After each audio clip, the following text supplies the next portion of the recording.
Hello friends, in this tutorial I'm going to demonstrate how to change audio sampling rate and also how to adjust audio input and output on Mac.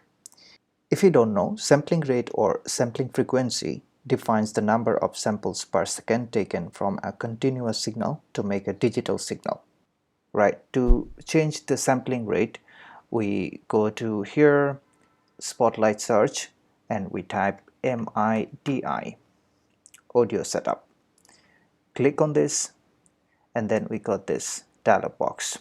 So here in the format option, if you want to change the sampling rate in built-in microphone, you select it, and then under the format option you can change the sampling rate from 44,100 to 48,000.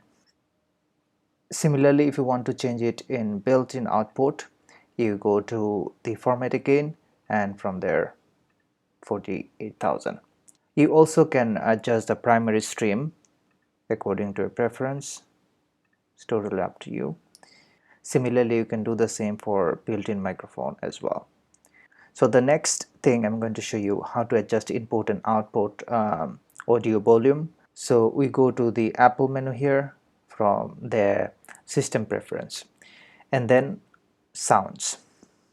So here you can adjust your output. By default it is headphones. You can adjust the balance according to your preference. You can adjust the output volume. By default it is in the middle, so I recommend it to keep it in the middle. However, you can adjust it. Similarly, you can adjust the audio input volume according to your preference.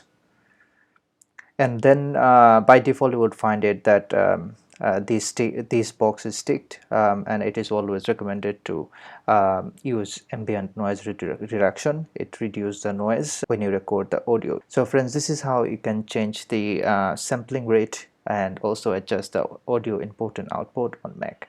I hope this tutorial will help you. Thanks for watching. I'll see you next time. Goodbye.